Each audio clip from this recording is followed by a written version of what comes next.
So Paige it's going to be 35 years on the 24th. Mm-hmm.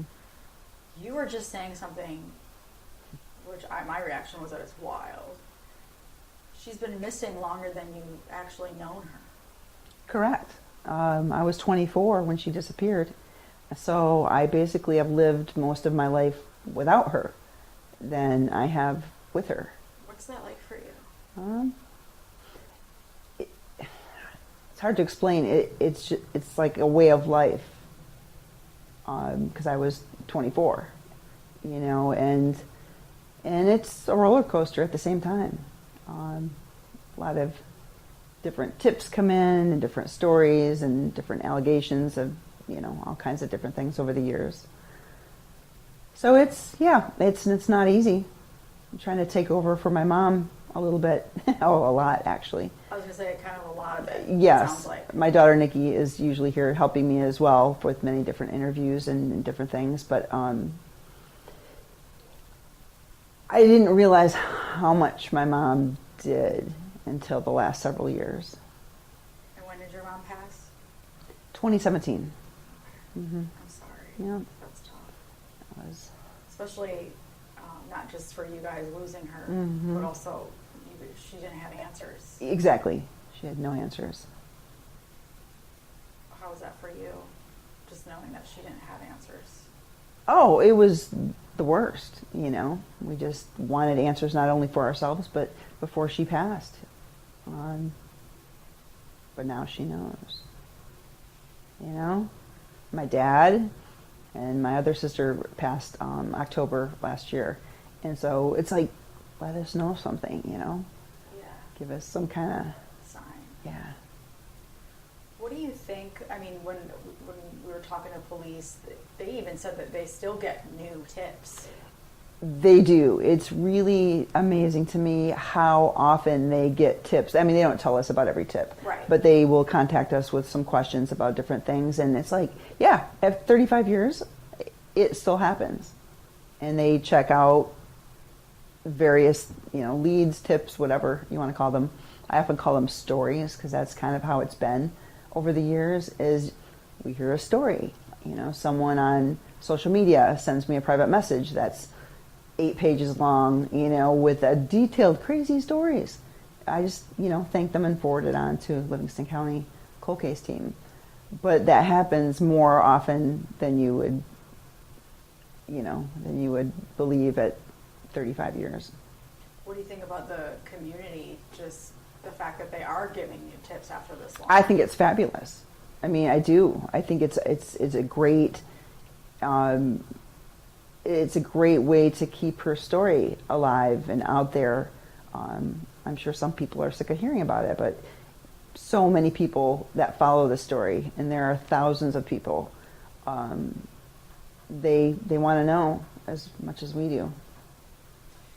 Before we get into what it's kind of like for you guys and the new leads and things like that, for some people who don't know her story and what happened Mm-hmm. that day, I want you to tell me the Paige that you knew Mm-hmm. and still remember. Yeah. Just her personality, for no one who met her, Oh, who yeah. knew her, who loved her. How would you describe her? Yeah, Paige was a light, no matter who met her or who she met at work or dated or any of that. She was just a light. She was funny. She was beautiful. When I was younger, she would always, my friends would come over and she'd do our hair and our makeup and just different things, and they just loved her. Like, everyone loved her. She had kind of a cool style from what I saw in their photos. Mm-hmm. Yep, Like, she was. Yeah, she was just. Again, I was younger when she disappeared, but I had lived away out of state for 5 years prior to that. So there was a big chunk of time where I didn't, I wasn't with her, and so looking back to when I was in middle school and high school, those were the silly times, when we all lived in the same house, kind of thing. And she was generous, she was genuine, she was funny, she was very funny. Just quirky funny stuff. Yeah. And those are the things that I remember, the best. Early adulthood, I didn't live here in Michigan, and so I didn't spend time with her. So that day, from what she was having kind of a regular day, it sounded like. Yeah. Yep. Anyway, I was going through the timeline a little bit, and you don't have to get too much into it. I'm going to say a lot of this, just from what the police say, but. Okay, I need some water. Yeah, go ahead. Okay, Do what you gotta do. sorry. And I was going to look at this anyway, actually. I can give you a hand cue if you want. Yeah, good stuff. So she was living here, right? Not at the house, no. Not at the house, but in Okemos. She was actually living in DeWitt with her fiance. In DeWitt with her fiance. Mm-hmm. Were they? As much as I knew. Okay. Yeah. No, they broke up a couple times, and I think she moved back here or stayed here for a few days or a week, and then they made up, kind of thing. But okay, so they were like. Yeah, they were engaged. Yeah, they were engaged. Mm-hmm. So that morning, she dropped her mom. She dropped her mom at the airport. Mm-hmm. Everything was normal. Mm-hmm. And then went to Griffin Park. Mm-hmm. Met one of her girlfriends and her young children for a picnic. Sounds nice. Mm-hmm. Exactly. Nice day. And left there, and apparently stopped at a store, like party store or the gas station, or I'm not even sure. The store's not even there anymore. So stopped and made it, 20, 30 miles down the freeway, and never made it home. She was due to go to her fiancé Steve's softball game, and made it to the Fowlerville exit. And somebody got her to pull over. Somebody, and this is just mind-boggling to me, somebody got her as an adult to pull over on the freeway at 3 o'clock in the afternoon, directly at an exit, like 50 yards before you turn off on the exit. What stands out to you there with that? In the middle of the day, she's pulling over on the side of the freeway. Yeah, Nothing's wrong with her car. Nope, no car she's problem. She's not out of gas. Nope. It's beyond me. I mean, that is the question. Like, how did somebody get her? Why? And why would she pull over right there? Like, why would she not pull over, even if she knew someone, or she was flirting with somebody, or whatever? Why wouldn't she pull off the exit, which was right there in clear view? And there was gas stations and restaurants and. My only thought would be, what did you think it was? Was it a police officer? Exactly. That was kind of a theory that we still have always gone, on that someone flashed a badge or a fake badge, and that's the only thing that makes sense to most of us to this day, that she, really thought someone was pulling her over, and, What about the witnesses and her talking to these two African-American men in this maroon van? I mean, that's, from day one, that was the theory and the story, and but nothing has ever been proven. The days before cell phones and before the internet, how much do you actually see when you're driving 70 miles an hour on a freeway? When you see a car, I mean, how many cars have you seen on the side of the freeway? Could you even tell what kind or what color or how many doors it had on it? And all of her stuff was in there. Her purse, her money, her checkbook, her ID, her shoes. It's just, it's the big question. Well, it's been a theory since early on. Pulled over by, fake policeman, or maybe someone that was a policeman or had some kind of badge that she thought they were a police officer, because otherwise she would never pick up a hitchhiker. Like, that's not how she was. And why not just get off at the exit? Exactly. If you're going to pull over. Yeah. Or if she was getting pulled over by somebody that she thought was a police officer, why wouldn't she pull off the exit and not stop like right at that turnoff? Yeah. It's a $1 million question. Is it so how frustrating on a level I can't even imagine. Just the not knowing. Yeah, it's exhausting. It kind of comes in waves. It's a roller coaster, and we get some tips, and then we all get kind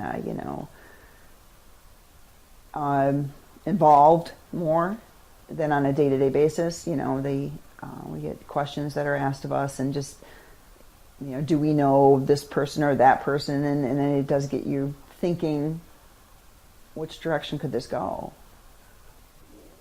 I saw something about, which I thought probably did that for you guys, was that hand-drawn map, that letter.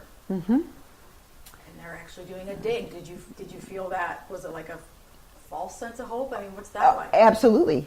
Well, we didn't feel it was a false sense of hope. We thought, we were super hopeful. And, nothing. Nothing. That was really specific. Very. It was extremely. So, we've had a lot of different tips come in that were extremely, very specific. That you're like, there's got to be something to this, but then it doesn't go anywhere. And those are days that are tiring, because you want to piece it together. But we have so many different tips that they have nothing to do with each other. They're just all over the board. And some of them sound very, very credible. Yet, nothing, not yet. Not yet. Not yet. No. There'll be a day. What do you think about the Buster Robbins potential connection? And I guess the fact that he was a reserve officer back in those couple years. Exactly. I feel with Buster Robbins, from what I know, and I don't know a lot, there's not really a lot to know at this point, but there were some definite similarities with Paige's case, as well as Beverly Wabell with her death. They were at the same park, at Griffin Park. The cars were both found running, ID, purse, money, in that as well. And that was, I think, about 8 or 9 months prior to Paige disappearing, that she was murdered. And so I don't know. I figure every tip that comes in, I always think of it as it's a 50% chance. It's something or it's nothing. And we've had a lot of nothing that sounded like something. We're like, oh, this sounds very specific, and with many different tips. But then it's a flip of a coin. It's either going to lead to something that we find her, or know what happened to her, or know someone involved, because somebody does know something. That's what I mean. Whether it's the person that was involved, or a niece, or a nephew, or a neighbor that knows what happened, and for someone not to come forward after 35 years is mind-boggling. Doesn't it to me. piss you off some days? Oh yeah, definitely, yeah. And so how do you not go crazy? I just try to keep in my mind that everything is a story, and until the story gives us more to go on, I don't really think anything at this point is going to solve the case until we get, and I feel like I'll know which story, which tip, which lead it actually might be. one day it's all going to make sense. Like they're all Yes, I would hope so, because there are some, detailed, far-fetched leads that we've had that but none of them match. Like, say we have 5 different leads. There might be 2 or 3 things to each lead, but they have nothing to do with each other. So they can't all be, they can't all be right. And they can't all be wrong. Which makes it probably even harder. Yeah, it does. Yeah, I guess what would be, and I hate that, it would just having her home, just knowing what happened. I mean, even if you don't know what happened, what's the best outcome for you?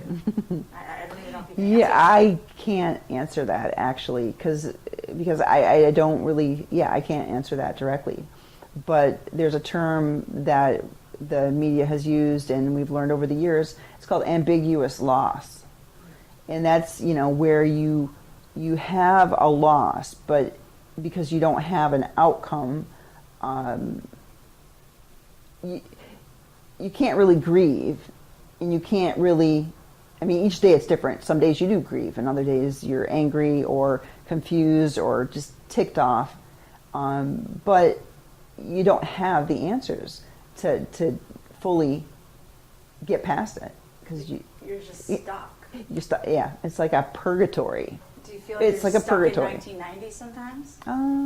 Yeah, sometimes. But living back in the house I grew up in, it has been therapeutic, I think. Really? Yeah. Mm-hmm. Yeah. And why is that? I don't know. It just feels like the right place to be, at least for now. And I figured I'd live here a couple of years, but I've been here, I think, 8 years now. So. I love that. Yeah, it's pretty cool. Do you feel like there's this new energy around the case, and either way, something could be coming, or is that too much to think that way? No, I think that way. Because there are different leads, and some, we haven't discussed it all over the year or last year or so, but absolutely. Like I said, they have pieces of reality to them, yet the rest of the story doesn't make sense, kind of thing. Right. Like, even like with Buster, Right, even if it's not Buster, maybe Buster's reviving this again, and someone else will see it. Yes. Say, wait a second. Like, that has nothing to do, like, Buster has nothing to do, well, I shouldn't say he doesn't, but like the story about Paige getting pulled over by the minivan and 2 African American men, that doesn't. It doesn't line up. No. But how many times have we also heard witness accounts? Yeah. Mm-hmm. What do you say to anyone out there who maybe they had a weird conversation with someone? Maybe they remember something weird, just they haven't said anything. Talk. Maybe this is something. Talk. Call Livingston County cold case team. Call me.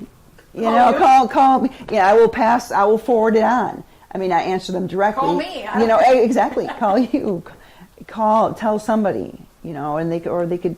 There's so many anonymous tip lines that you can call now. Just stop being quiet about it. Mm-hmm. I don't know, because somebody, I'm sure there's somebody out there that cannot sleep well because of this. Probably numerous people, actually, I think. There has to be, right? Yes. Yeah, in my mind, absolutely. And going back to just how long it's been, you said obviously some days you're just embedded in it, and other days you just have to you've got to live your life. Absolutely, yeah, you do. How do you talk in past tense? And I think you have in this conversation, past and present. Mm-hmm. How do you do that? Well, I think so many years ago we came to the conclusion that she's not coming home. We understand that, but then there's always that weird chance, like, could she be out there somehow? I don't believe that. I don't believe she's out there somewhere being held. Early on, we did, but not at this point in time. But it So probably we need would- answers. Yeah. You know, she knows we're looking under every stone, you know, trying to get answers. I can tell you guys have that. Mm-hmm. I mean, just being your willingness to sit down with us after this long.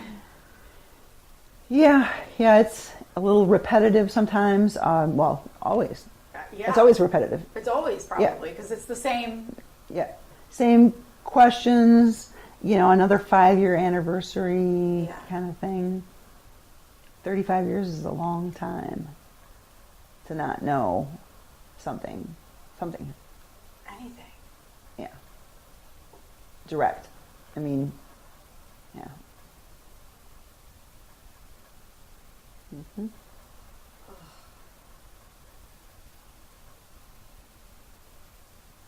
You can't explain it to people, and that's why when we go to the Missing in Michigan conference every year, and it's put on by the state police, and my mom helped spearhead that back in 2010. Yeah, I think it was 2010, and she helped really get that going as well. And so the people we have met over the years are amazing. We get in touch with people, other families that have a missing person. We don't want to do that, and it's a club you don't want to join. And yet we have become friends, contacts, support over the years. And even though we only get together once a year, you know, we're on social media together and that kind of thing. And it's really helpful because they do know, even though every story is completely different, like you still have that connection. Like you understand that the process of getting on with your life or grieving or getting angry, and it's a really great time that we can get together with other families. We do a 3-hour private meeting basically before the rest of Missing in Michigan takes place. Yeah, so we have a morning session usually for 3 hours, and it goes by like so fast. Every family can kind of say what's going on with their case, and we obviously have new families every year, and that's hard. And there are so many families that can't or don't attend because there's over 4,000 or close to 4,000 missing people in the state of Michigan, and it's such a huge number. Like they're active cases. People are just gone. Mm-hmm. Yeah. So it's a connection. It's a good because they do know. Because a lot of people want to understand, you know, how are you feeling, or like, how can you do this? But they know. We know. We're all doing the same thing. I feel bad that you're like this pro kind of, and this missing pro. Mm-hmm. Yeah. And all these new missing families are coming in, and you're like the seasoned. Yeah. So yeah, exactly. Season, and there's some that are 40 and 50 years old. Oh, These cases that so the new people sometimes get a little overwhelmed because they're like, what? 35, 40, no. you know, and others. But most of the time, it's like it's for support. We can support. Yeah. We understand, and we can explain. Hey, we did this. This worked. This didn't work. This didn't work. Yeah. You know, Paige's case has had a lot of media attention over the years. And that is one thing that a lot of other families don't have. Mm-hmm. They just don't. And that sometimes is difficult when I hear other families saying, oh, well, we did this and this, but no one called, no one showed up, no one this. And that's hard because we have not had that. You know, we have had, we've kept it out there. I mean, on purpose, you know, squeaky wheels. My mom was a big squeaky wheel with every jurisdiction involved, and the state of Michigan and Washington, D.C., and all kinds of different things. And, I keep in touch very closely with our cold case team. About every month we chat. Oh, wow. Yeah. Okay. Yeah. And if I don't hear from them, I call them. Okay. Checking in. That's good. Mm-hmm. They actually call you back? Oh yeah, Wow. yeah, they do. Yeah, they're very good. That is good. Hmm. We've had so many different investigators, retire. Yeah. Over the- I that's mean, the other 35 thing. years, yeah, Retire, you and get- then there's someone new. But new is good. Yeah. New is good as well. It's fresh eyes, it's new ideas, I guess I new didn't think about technology. that, yeah. Exactly. Hmm. Has there been anything new with that, like with just fresh eyes on it? Nothing specific really, but Yeah. I still feel that things are being done. Good. Yeah. But it's creepy when you said like someone knows something, and I can't imagine holding a secret for 35 years. Yep. And even if that person is deceased, somebody else knows, related or friend, like I said, or niece, nephew, cousin, somebody knows something, even if the person that harmed her is not around. Yeah. Yeah. It's gonna come out. The Mhm. truth. It always does. Mhm. I don't know how long it's gonna take. But Yeah. it does. And with, like you said, new technology. Oh, just, the DNA genealogy, that's a whole I know. cool, crazy thing. That's, going places and solving cases. Just need one blabbermouth. Hmm. One person to feel that in their stomach. Mhm. I should have said something. Yep. Anything else you want to add? Not really. We're just not going to give up. Nope. No matter what generation it is, pass along, and we're not going to give up. I believe you. Hmm. Yeah. I really do. Thank you so much. Oh, you're very welcome. Yeah, you guys are like, yeah, I believe you. Let's just put it that way. Mm. No matter what generation.